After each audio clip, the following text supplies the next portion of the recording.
বন্ধুরা, মৃত্যু ব্যক্তিরা কিভাবে বুঝতে পারে যে সে মারা গিয়েছে? একজন মৃত ব্যক্তি কিন্তু প্রথমে বুঝতে পারে না যে সে মারা গিয়েছে। মৃত্যু ব্যক্তির মৃত্যুর পর সর্বপ্রথম যে আওয়াজটি শুনতে পায় তা হচ্ছে ইন্না লিল্লাহি ওয়া ইন্না ইলাইহি রাজিউন। শুরুতে মৃত ব্যক্তি বুঝতে পারে না যে সে মারা গেছে। সে মনে করে যে সে হয়তো স্বপ্ন দেখছে।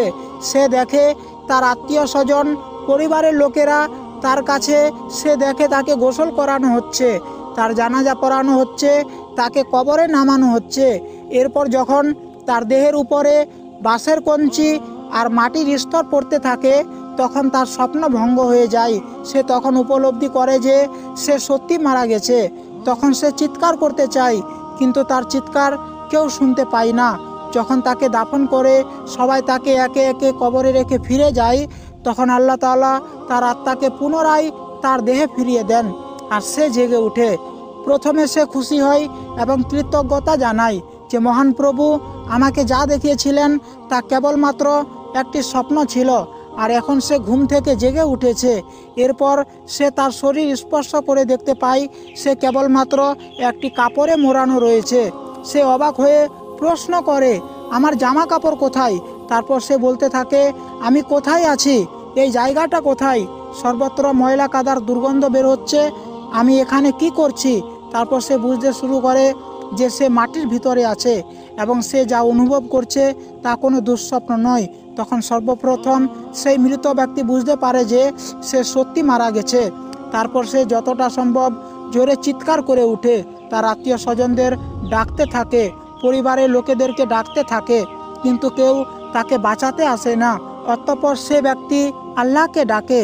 সে বুঝতে পারে এই মুহূর্তে আল্লাহ রব্বুল আলামিনই একমাত্র ভরসা এবং আল্লাহর কাছে কান্নাকাটি শুরু করে, ক্ষমা প্রার্থনা শুরু করে। সে বলতে থাকে, হে আল্লাহ আমাকে ক্ষমা করো, হে আল্লাহ আমাকে ক্ষমা করো। যদি সে একজন নেককার বান্দা হয় তাহলে তখন তার কাছে হাস্যজল মুখে দুজন ফেরেশতা আসে, তারা তাকে সান্ত্বনা দিতে থাকে। আর যদি সে খারাপ মানুষ হয় তাহলে ভয়ঙ্কর চেহারার দুইজন ফেরেশতা এসে তার ভয় আরও বাড়িয়ে দিবে। তারা তাকে নির্যাতন করবে, তার উপর কবরের আযাব শুরু হয়ে যাবে। কবরের আযাব সম্পর্কে হাদিস থেকে জানা যায়, কাফের, মুনাফিক ও পাপিষ্ঠ ব্যক্তিদের যখন কবরে জিজ্ঞাসা করা হবে, মানে রাসূল সাল্লাল্লাহু তাআলা আলাইহি ওয়াসাল্লামের ব্যাপারে জিজ্ঞাসা করা হবে, ওই ব্যক্তির ব্যাপারে তুমি কি জানো? সে বলবে, আমি কিছুই জানি না, লোকজনের মুখ থেকে যা শুনেছি আমিও তাই বলতাম। তখন তাকে লোহার হাতুড়ি দিয়ে পেটানো হবে। সে বিকট শব্দে চিৎকার করবে যা মানুষ ও জিন জাতি ছাড়া অন্য সকল প্রাণী শুনতে পাবে। বুখারী শরীফ। প্রিয় দর্শক, আল্লাহ রাসূল সাল্লাল্লাহু তাআলা আলাইহি ওয়াসাল্লাম ইরশাদ করেন, যদি আমি এই আশঙ্কা না করতাম যে তোমরা মৃত ব্যক্তিকে দাফন করায় ছেড়ে দিবে, তাহলে আমি আল্লাহ তাআলার কাছে দোয়া করতাম যাতে কবরের আযাব যা আমি শুনতে পাই ও দেখতে পাই তা যেন আল্লাহ তাআলা তোমাদেরকেও শুনিয়ে দেন। প্রত্যেকটি মানুষই যেন কবরের সেই আওয়াজ শুনতে পায়। সহিহ মুসলিম। আল্লাহ রাসূল সাল্লাল্লাহু তাআলা আলাইহি ওয়াসাল্লাম সর্বদা দোয়া করতেন, হে আল্লাহ আমি তোমার কাছে কবরের আযাব থেকে আশ্রয় চাই। প্রিয় দর্শক, একবার ভেবে দেখুন, আল্লাহ তাআলা যার অতীত ও ভবিষ্যতের সকল গুনাহ মাফ করে দিয়েছেন, তিনি যদি এইভাবে কবরের আযাব থেকে আশ্রয় চেয়ে থাকেন, তাহলে আমরা তো গুনাহের সাগরে হাবুডুবু খাচ্ছি।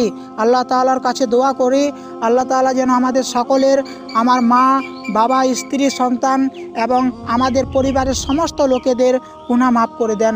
সকলে বলুন আমিন।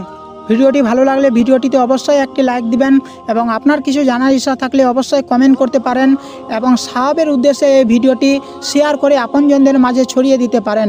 চ্যানেলে নতুন এসে থাকলে চ্যানেলটি সাবস্ক্রাইব করে পাশের বেল আইকনে অলে প্রেস করে আমাদের সাথে থাকবেন নতুন নতুন ইসলামিক ভিডিও পাওয়ার জন্য। আজকের জন্য এতটুকুই। এতক্ষণ সাথে থাকার জন্য ধন্যবাদ। দেখা হচ্ছে কোনো নেক্সট ভিডিওতে।